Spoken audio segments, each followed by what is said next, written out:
Well, let's try and finish up Psalm 92 today. Let's start back in just for the fun of it. Let's look at verse 12 to begin. But the godly will flourish like palm trees and grow strong like the cedars of Lebanon, for they will be transplanted to the Lord's own house. They flourish in the courts of our God. Even in old age, they will still produce fruit. They will remain vital and green. What a pretty wonderful metaphorical profile for godly people. And as an old person, I really kind of like the fact that verse 14 is, even in old age, they will still produce fruit. They will remain vital and green. A lot of days at this stage of my life, I don't feel very vital and green. Guess that's just part of the deal. These godly people, in verse 15, they will declare, the Lord is just. He is my rock. There is no evil in him. Three things. The Lord is just.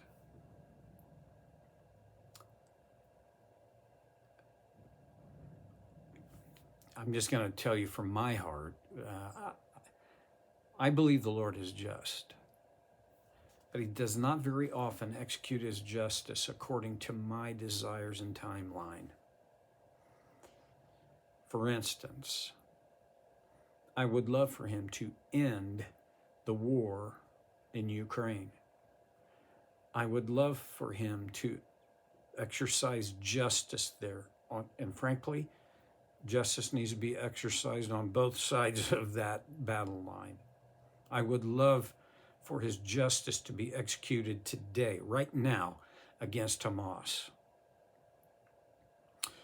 Closer to home, I'd love for justice to be executed on whoever it was that murdered 20 people in a mass shooting in Maine. The list could go on and on and on and on. But God's justice probably will rarely, if ever, coincide with my desired timeline. I don't like this. I don't like having to organize my life around the fact that apparently God really has no concern about my desired timeline for his justice. I better get over that because it's not going to change. Now, there's another side to the fact that the Lord is just. I grew up in a religious tradition that was all about God's justice and his punishment of sin and sinners. But anyway, that's my memory of it. The primary tool was guilt. Everybody in this room is guilty. We're all sinners. And this is true. In Romans, Paul says so. For all have sinned and fall short of the glory of God. Okay. There seemed to not be very much attention given to the idea of God's grace and mercy. The second part of that verse, for all have sinned and fall short of the glory of God, but God forgives us. Well, okay. Now, seems interesting to me. The balance has shifted in many ways in the religious world away from the judgment of God, maybe even the justice of God toward the mercy of God. It's almost like we have to choose one or the other. And right now, let's choose mercy. It's a much more attractive message, right? God is love after all. Does love exclude justice? Interesting question. Difficult to answer. I don't think it excludes it at all. I think there are times when love is what compels justice. Okay, if God is just, if the Lord is just, we got to somehow blend the fact that he is just and he is loving. These are not like, this is not one or the other. This is both and. There is this sense of God's justice that when I sin, his mercy forgives me. His grace forgives me. But there are still consequences for my sin. And he makes no promise of erasing those consequences. God is just. Okay. Big question for me is, how do I organize my life around that reality? God is loving and God is just. Jesus came full of grace and full of truth. Justice is the truth aspect, and love is the grace aspect. Somehow, to pull those together so that they're not two separate things, but they're two very much connected things. He is my rock. Okay, first of all, he's just. In the context of the psalmist who wrote this in his lifetime, he was looking for God's justice. And, lots of the rest of this psalm previous are about how the wicked deserve punishment, and that would be justice. That would be just. For him, he had specific people and powers in mind who were wicked. Okay. If God is not just, I'm not sure he can be my rock. We talked about the rock. I mean, that just means, okay, a rock. He's solid. And the idea here is we're not talking about a stone. We're talking about a big rock, okay? A boulder. If Jesus tells of the parable of two guys built two houses. One built the house on the sand. They just plopped it down, started building. The other guy dug down to the rock. I think he dug down to it, or else he found the rock, and that's where he built his house, on the foundation of that rock. Well, the rains came, and the floods came, and the house on the sand, it was destroyed. The house on the rock, well, it stood. He is my rock. He is solid. He's the foundation.